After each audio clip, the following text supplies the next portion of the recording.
Sa isang nakakagulat na pagdinig sa Senado, nagkumpisal si Apollo Kibuloy at isiniwalat ang umano'y pagkakasangkot ni na Pangulong Kuting Jr. at DILG Secretary Abalos sa mga sindikato sa bansa. Ayon kay Kibuloy, may mga ebidensyang nagpapakita ng pakikipagsabwatang ng mga opisyal sa iba't ibang iligal na operasyon, kabilang na ang drug trafficking at money laundering. Ito'y bahagi umano ng malawakang operasyon na kinakasangkutan ng ilang matataas na opisyal sa gobyerno. Dahil sa mga revelasyon ni Kibuloy, inatasan na ng Armed Forces of the Philippines or AFP na magsagawa ng imbestigasyon ukol sa mga aligasyon laban kina Kuting Jr. at Abalos. Sinasabi ni AFP Chief of Staff General Romeo Browner na seryoso nilang tinitignan ang mga paratang at ito ay sisiguraduhing makakamit ang hustisya. Dagdag pa ni Browner, walang sino man ang itinuturing na untouchable at kahit ang pinakamataas na opisyal ay mananagot kung mapapatunayang may kinalaman sa mga iligal na gawain.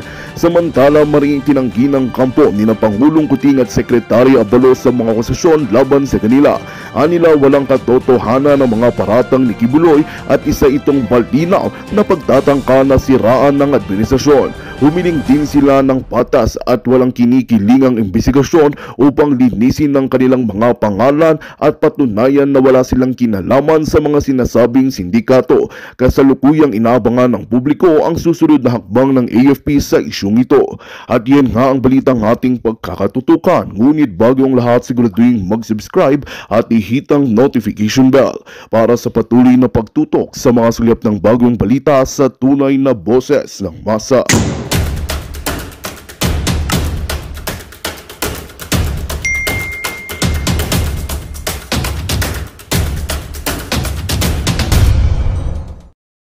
Buong mundo kung saan mayroong Pilipino na ang gobyerno ay walang tigil, lies after lies after lies, walang katapusan, never ending. Dahil dito po sa aking authenticate, ito po mga kababayan, sa kakakilala pa lang sa akin. Nung sinabi ni Abalos, nung inilabas ko ang video na si Marcos Jr. ay sumisingot, like few hours, that was January 21, like few hours, wala pa nga, few hours before ng kanilang SONA, bago sila mag-SONA, sinira ko ang kanilang mundo. Diba? So naglabas ako ng video, tapos maya-maya nag-statement si Abalos na, ay, di fake yan, pinorensic na namin yan, kasi yung tenga. Pero nag-failed sila o nagmukha silang mukha silang bangag at syongabels na hindi nila naipakita sa inyo. You people, you guys are smarter. Yung mga nanonood, di ba dyan? Abogado o ano man ang profesyon ninyo. So, ang ginawa natin ay pina-authenticate natin ng 2 beses. Ito nga lang, ito dito, isa sa Amerika. Pina-authenticate natin, ito ang mga kababayan, ito ang katunayan na legitimate, hindi na ang kasinungalingan ng NBI, ng DND, ng PNP na tinakot nila ako na ako ay makikipag-ugnayan sila sa Amerika dahil daw ako ay nagpakalat ng deepfake video. Hanggang ngayon po, that was January 21, binigyan ko sila ng taning, you file a case. Dito kasi nagyabang sila na uhulihin nila at winarningan nila na kayong mga tao, wag niyong i-share yung video dahil ito ay deepfake. Hindi sinubukan. Pinagtitake down nila yung ibang mga videos. Di ba? Ibang mga nagpo-post, which is multi-million, maybe 50 million, 100 million across social media.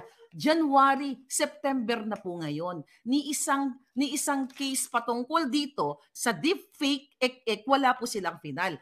Patunay, based dito sa US forensic expert that willing to testify that indeed Marcos Jr. is a bangag forever. Yan mga kababayan. At yan ang authenticated bangag. Hindi natin ito tatantanan. Kasi ito yung issue na gusto nilang i-cover up. Ito yung issue na gusto nilang pagtakpan. Yung pag-suppress ng ating kalayaan na mag-criticize, ang ating kalayaan, ang ating sentimiento na ang gobyernong ito ay pinamumunuan ng polboronic.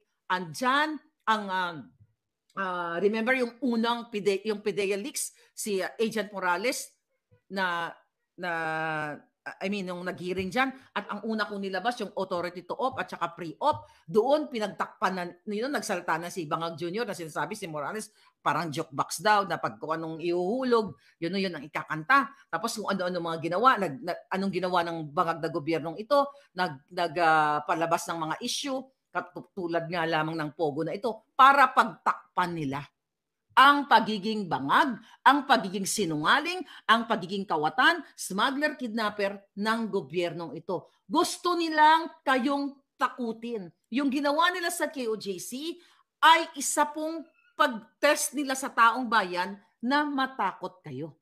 The problem, mga kababae, the good thing pala, the good thing dito sa mga KOJC family natin ay nagpakita sila ng non-violence, discipline, na kahit sila ay tinutukan, inesprehan sila ng paper spray at kung ano pa mga palangga, maintain nila yung non-violence na matutunan nila sa kanilang pastor o sa kanilang fellowship.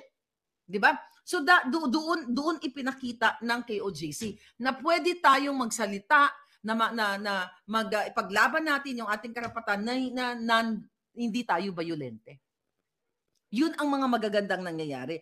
Kasi, mga kababayan, sabi ko nga ang issue ng smuggling, polboron, kidnapping, yung ginagawa ngayon, okay? Yung mga pagtatakip ni Bangag Jr. ngayon, mga palangga, ay isang pagpapatunay sa inyo na nasa madilim kayo na yugto ng inyong buhay dyan sa Pilipinas. Kaya nilang nakawin ang inyong propriedad pag ginusto nila. Unenable for the Filipino people na makamtan ang kalayaan sa mga bangag. Wala pong ibang solusyon kundi non-violent or peaceful rally. Kaya nga, di ba, sabi ko sa inyo, sa birthday ko, sa September 21, regaluhan, not ako, kundi ang mga sarili ninyo, na mag-speak up kayo at ipagpatuloy niyong ipaglaban ng inyong future. This is not about my future. It's your future. Napakita ng KOJC yung patient nila, na sobra maximum tolerance sa mga demonyo, sa mga mafia, ipinakita nila at sila ay kahanga-hanga. Kasi baka nga, may mga nagsalita, baka sa ibang religious group, bumahana ng dugo. Pero pinili nila na talagang pinagdadasal sila, nag-worship sila dyan, kasi hindi sila born to be a gurgurero. Katulad ni Lisa Tanas na namumutawi sa bunganga nila na kaya nilang mag-hire ng Romanian gurgurero para gumurgur ng isang maharlika. Paulit-ulitin ko sa inyo. Yang gobyernong bangag na yan ay gumagastos ng pera ninyo para ipapatay ako, para ipagurgur ako.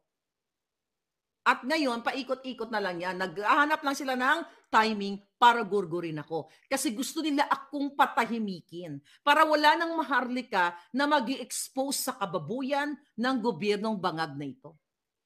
Kaya nga, kung kayo ay mahal nyo ang inyong mga anak, kung mahal nyo ang inyong buhay at inyong mga kaduluduluhang henerasyon, you have to get out. Regaluhan niyo ako at ang sarili niyo ng Speak Up Day. Speak Up Day lang para sa inyo. Kasi ipinakita na ng KOJC na nakaka-survive sila na hindi kailangan magdugo-dugo doon. Pero ang demonyong Tore, nakikita nyo, harap-harapan, sa harap ng mga senador na wala rin mga bayag, nakita natin na kaya niyang manipulahin, kaya niyang paikutin ng batas. Hindi pala paikutin ng batas, kaya niyang babuyin o busabusin ng batas. Nakita nyo? And this is what?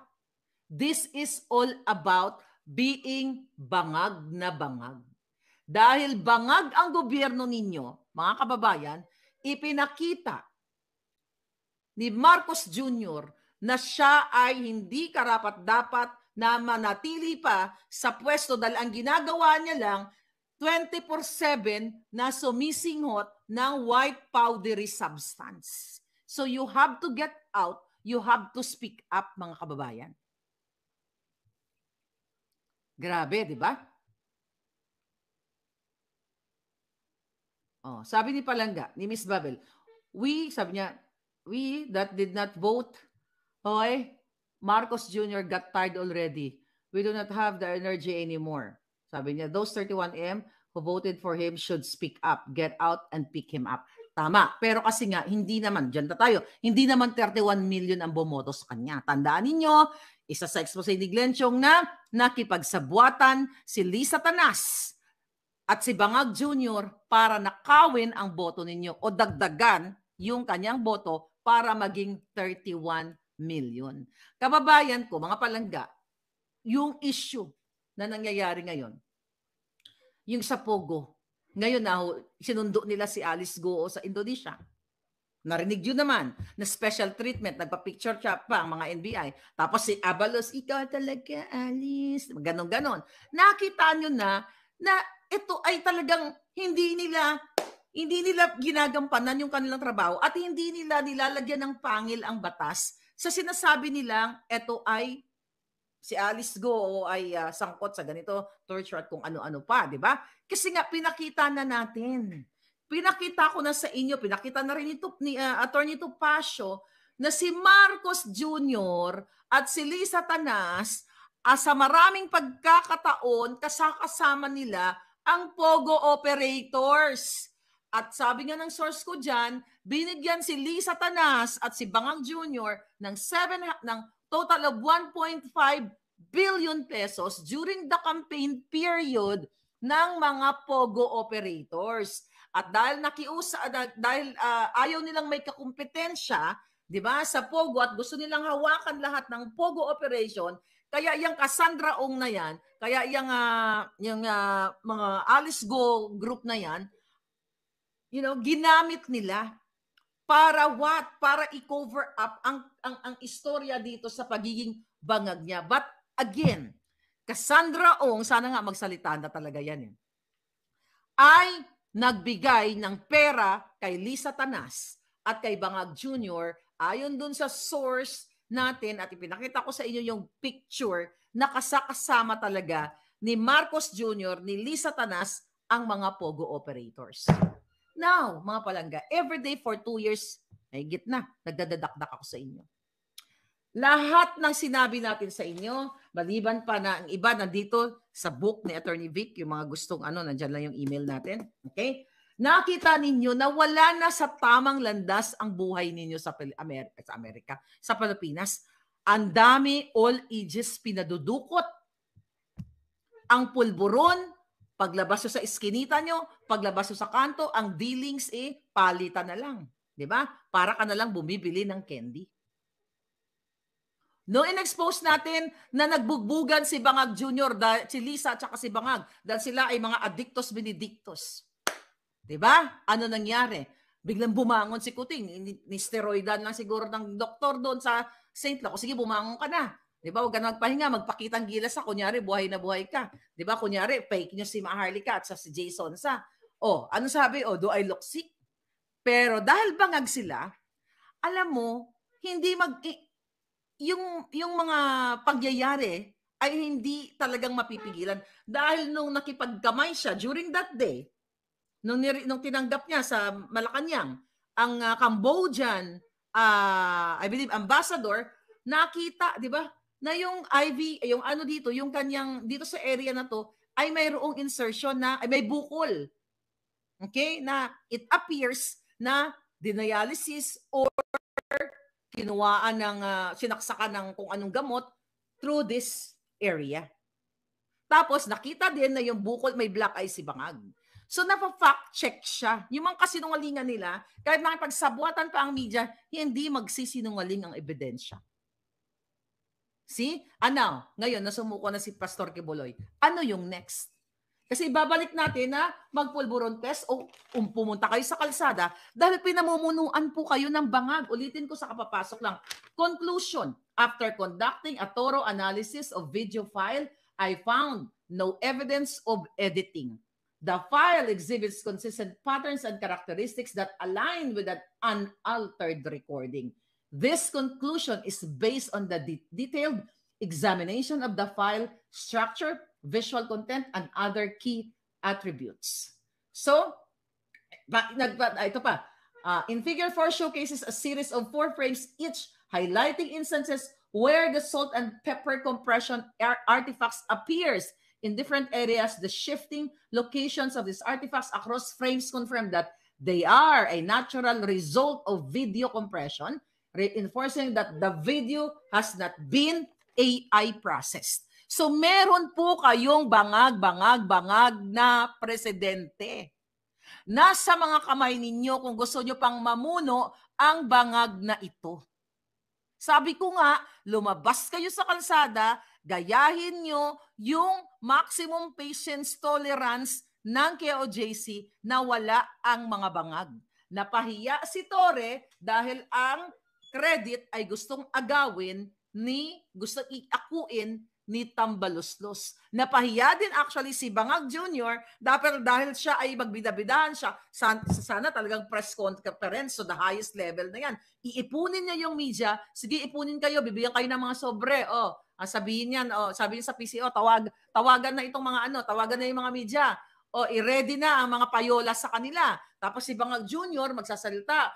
Mga kababayan, ngayong araw na ito ay isang malaking panalo sa gobyerno. Sumuko na po. Diba? Ang personalist na ay nahuli. Diba? Pero hindi nahuli. Sumuko voluntarily si Pastor Quiboloy. Yun dapat ang gagawin ni Bangag Jr. Dahil ngayon, hindi pa siya lumalabas, sinignan ko bago tayo dahil ngayon ay tumitira siya ng pulboron. Kasama si Lisa Tanas na walang kapagurang pagtira.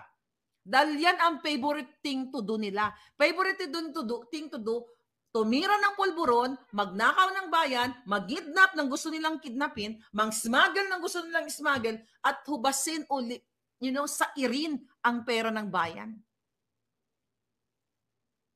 Ang bigas na 20 pesos, nga pa rin. Ang 1 million houses for a year, o every year na pinangako niya, nga pa rin. Ang mga OFW na pag nanalo ako, uuwi na kayo at ang pag-abroad ay option na lang or choice nyo na lang. Pero ano ang ginawa ngayon? Pagpasok mo, by the way, may kaibigan ako, okay? Na umuwi dyan, galing ng, umuwi dyan sa Pilipinas the other day. Ano ang ginawa? Buti hindi nagsindakan sila kasi magaling din yung kaibigan ko.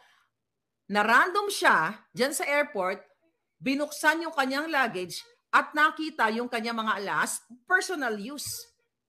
Okay, personal use. Pinag-umpukan siya at sinasabing gano'n, tinitignan daw yung alas, bago ba yan, luma ba yan, ganyan. Ang sabi ng friend ko, personal use ko yan. Talaga namang personal dahil wala kang makikitang box. Yung talagang yung jewelry niya lang na ganyan. Tapos sabi ng friend ko, ano ang problema? Anong nalabag niyang batas or something? Bakit na random siya? Ay, hindi po ma'am, chine-check lang namin. Diba? Tapos nagbubulong-bulungan daw itong mga immigration officers doon. Tapos ngayon sabi ng friend ko, talagang hindi siya nagpa-intimidate. Ang sabi niya, pabalik-balik ako, dala-dala ko tong alahas na to, dahil personal use, party-party, syempre, talagang ganun talaga. Lahat naman tayo may konting alahas sa inyong mga luggage and everything. So, yun. Tapos inantala siya. Buti na lang hindi siya nagpasindak. At hindi lang tong friend ko. Marami nangyayari ngayon sa airport. So, anong ibig ko sabihin? Eto na yung bangag. Kasi bangag na administrasyon, wala na pong takot ang mga taong nasa gobyerno, not all, na mag-trip ng mga OFW. Imagine mo, kung napagtripan nila yung alahas, kung nagpasindak itong kaibigan ko, gagawa sila ng kwento just to confiscate yung hindi nila pinagtrabahuan. See the difference? Kahit kayo'y galit kay Duterte, kayo lahat kayo, kahit wala, irerespeto ko, ganun yung, sarado yung utak nyo, o ganun yung damdamin nyo, o may nakita kayo na something na hindi nyo nagustuhan, kahit galit kayo kay Duterte, but you have to admit na nung panahon niya, napakasarap magpabalik-balik sa Pilipinas. Dahil walang tanimbala, walang nagnanakaw sa airport, walang nangingikil sa inyo. But pagdating ni Bangag, brownout sa airport, baha sa airport, magnanakaw there, magnanakaw here. Yan ang bagong Bangag na Pilipinas. I-enjoy nyo lang. Huwag kayo mag-speak up. Huwag po kayong lumabas, tiisin ninyo. Sa kabila na nakikita ninyo ang pangbababoy ng mga ito. Sa kabila na nakikita ninyo na walang progresibong bukas, walang build, merong dig. Sige nga, kayo na mga budol, ano ang maipagmamalaki ni Bangag? Ano maipagmamalaki ng Bangag na ito? Maliban sa pagpafabricate ng mga crime sa kanilang kalaban o sa mga taong gusto nila, ano ang na-achieve? Travel here, travel there, party here. Sa September 15, may party na naman sila. Ang itong si yung PCO, naghahanda na naman sila. Gumagastos na naman sila ng pera ng bayan. May party na naman, non-stop ang kanilang party. Tapos kayo nakikita nyo na sinasaktan ang kapwa nyo Pilipino. You just don't care. Diba? You just don't care, mga palangga. Ano may pagmamalaki? Coca-Cola, sabi nga. Ito na ang bagong Pilipinas. Ngayon, hindi nila nahuli, sa kapapasok lang, hindi nahuli si Kibuloy. Siya ay nag-surrender. Napahiya na naman si Bangag, na-miss niya yung opportunity na magbidabidahan kasi tumitira siya ng pulburon at bangag na bangag, wala siya pang mukhang may papakita. Pupungas-pungas pa. Kaya si Abalos ay nagbidabidahan. Imagine mo, Abalos, ang tanga mo. Kung yan ay breaking news, imagine mo, nag-post ka lang. Pinost mo lang na ganyan. Breaking news. Sinulat mo lang, walang dating. Nakita mo pag ako nag-breaking news? Para may dating at makapture mo ang awareness ng taong bayan, hindi ganyan mag-deliver ng breaking news. Tae ang breaking news mo. Nahuli si Kibuloy. Ganun lang? Nahuli? Which is kasi nungalingan pa. Dapat, total, full force na. Minake-upan nyo si Kuting, tinakpan nyo yung kanyang black eye, di ba? Tinakpan nyo, no, hindi mo na kailangan takpan. Long sleeve nyo para hindi makita ng camera yung bukol, di ba? Bigyan nyo ng script na ito ay isang malaking achievement sa pamunuan ni Bangag. It's the same thing na ginawa nyong script doon sa Alitagtag na ito ay pinakamalaking huli sa buong Pilipinas, ang 1.8. Tapos the next day, naging 1.6. 1.6 ba? Naging 1.4 tons na lang. Naging pabawas ng pabawas yung pulburon. Failure. Mga bobo kasi kayo. Mga bangag. Sabi ni Serendipity, huwag na kayong tumaya sa loto. Yan. Sabi mo yan, mga lone bettors. Patuloy na nagpapanalo. Sila ang mga nanalo. O, kita nyo, mga pabayan, whether you are dilawan, pinklawan, o pulahan, pagpasok pa lang ng mga bangag, 433 ang winners. Nasaan po ang investigation na patuloy ni Tulfo at ni Pimentel? Nasalakpakan na rin mga bunganga. Nakita nyo kayo mga, ang gagaling nyo nga mga woke Nakita nyo na ipinresent nilang winner, pinalitan, kinuha lang dun sa isang clothing company. Nakita ninyo. Pero still, ayaw nyong gumalaw. Kaya nga sabi ko, this is not about my future. It's about your future ng inyong mga anak. Na patuloy na binababoy, ginagago ng gobyernong ito. Sabi ni Cappy Latte, totoo bang sumuko na sa AFP si Pastor? Yes, sumuko na po siya. Ulitin ko, quiet surrender po yon. Alam ni Abalos ahead of time yon dahil according to my source, talagang, balikan nyo na lang yung first part ng vlog natin. Sumuko po. Pero hindi po siya nahuli sa loob ng KOJC compound. Doon po sa mga binutas nila, sinira nila, wala si Pastor Kibuloy doon. Kaya nga mga palangga, nakita nyo kung gaano kapalpak, kabangag, kagago ang gobyernong ito na sasabihin sa taong bayan na ito may heartbeat. Imagine niyo kung bahay nyo yon. Ilagay nyo sa sarili ninyo. Ipagpalagay nyo yung sarili ninyo, you are, a random private person, Filipino. Dahil kalaban nyo, ang kapitbahay nyo, na si commissioner, kunyari, sa customs o police, kunyari, ito si Sparkles. Ikaw, Sparkles, dahil ikaw ay maingay, nagko-comment ka, napagtripan ka. Kunyari, kamag-anak mo, kapitbahay mo si Tori. Dahil bullshit si Tori sa'yo, yung Sparkles na yan, ang ganda ng bahay niya na abroad Okay, tatamnan natin ng ebidensya yan. Papatawag ako ng media, sabihin ko si Sparkles ay ganito, ganyan. Pwede mangyari yan sa inyo. Pwedeng-pwede mangyari sa inyo ang ginawa ni Torre, ni Bangag, ni Abalos, lahat sa KOJC compound na maglalagay ng mga radar, maghukay.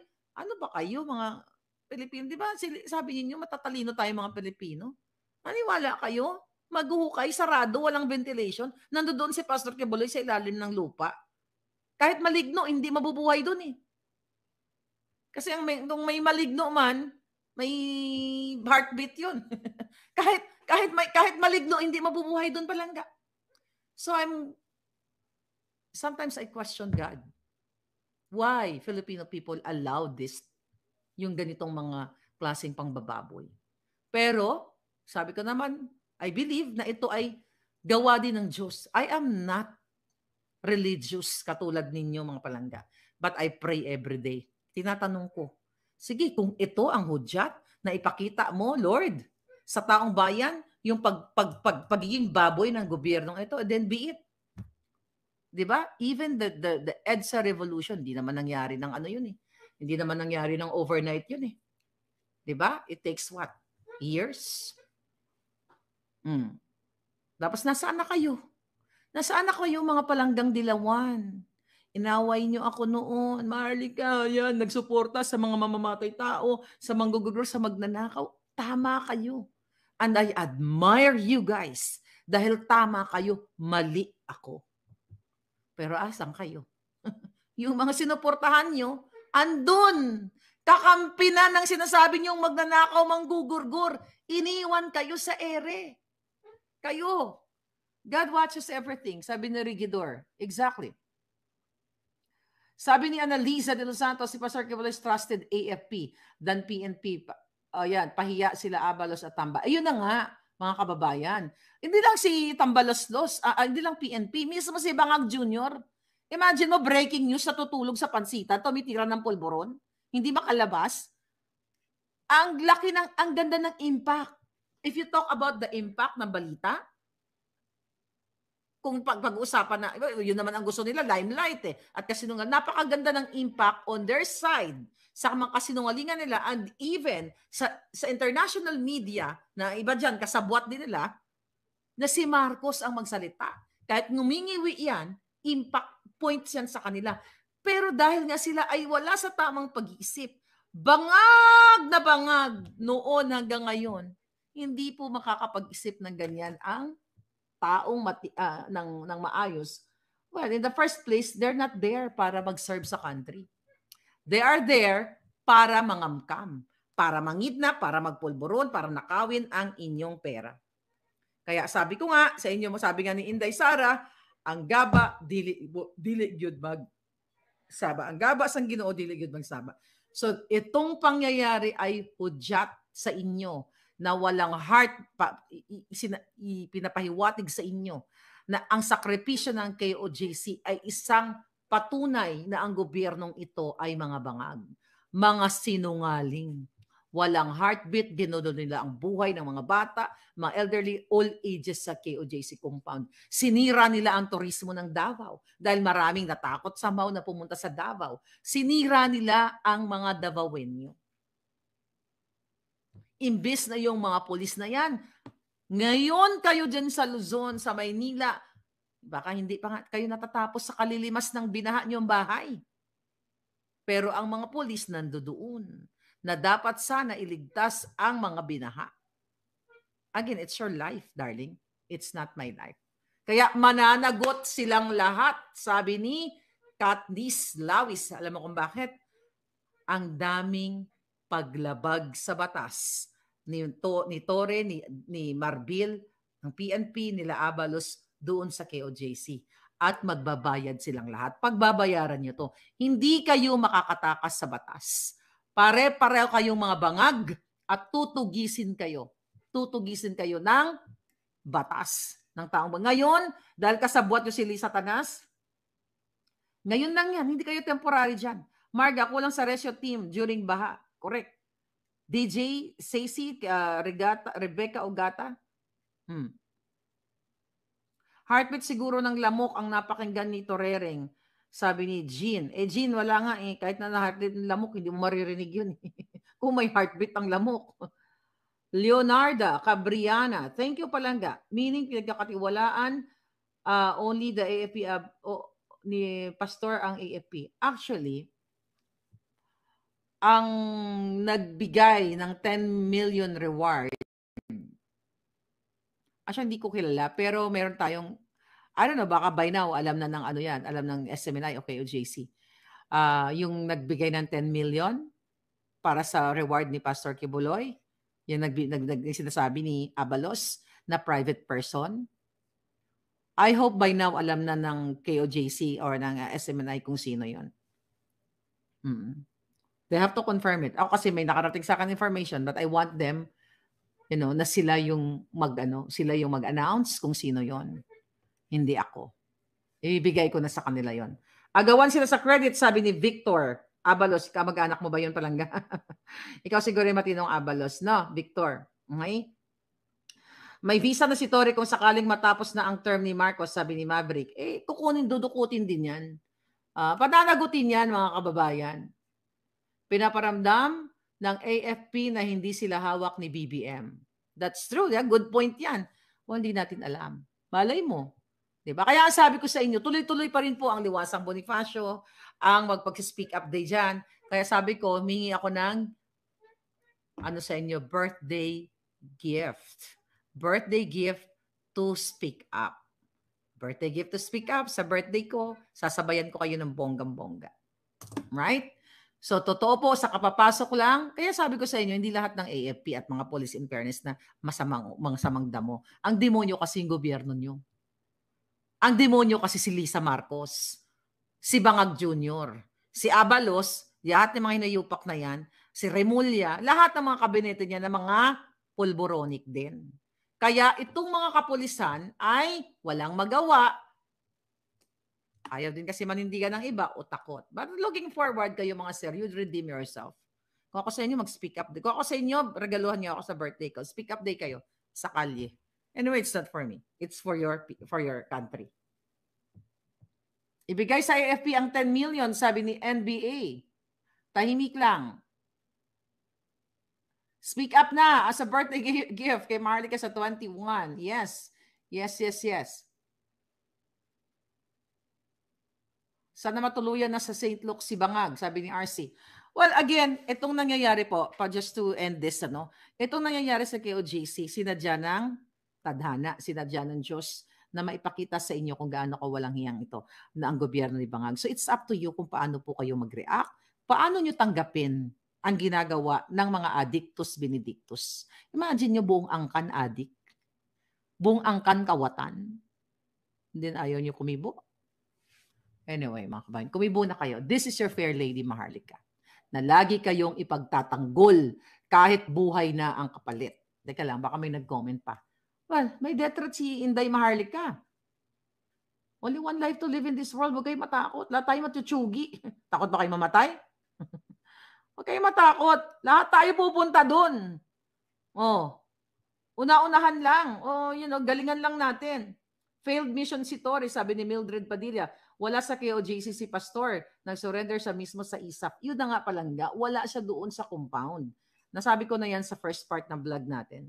Si Albert Fuentes, nag-happy birthday. Thank you Palangga. Smuggling ng droga sa customs. Ayun na nga Palangga. Sabi ko, ito lahat cover up. Sabi ni Trollbuster. Lahat ito cover up.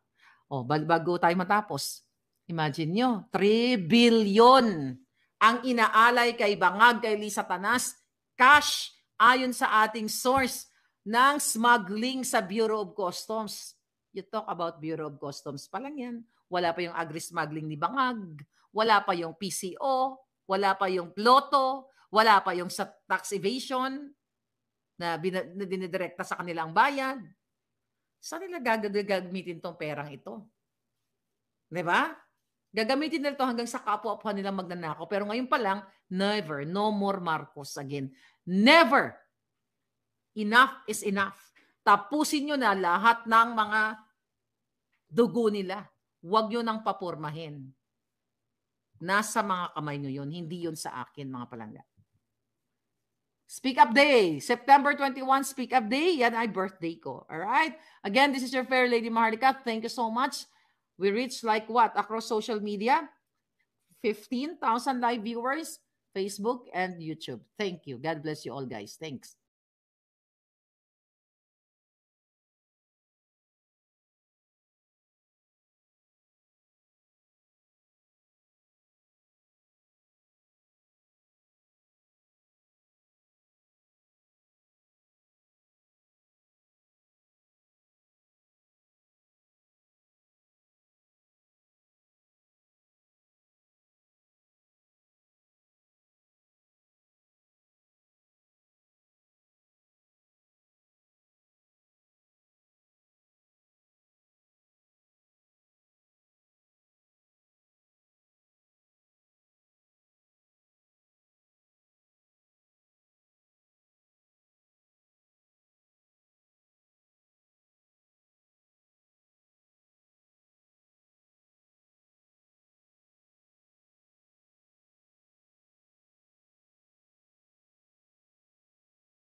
Magandang balita ang hatid namin sa inyo ngayong araw. Sa pagtatapos ng aming balitaan, nagbigay kami ng mga mahalagang impormasyon.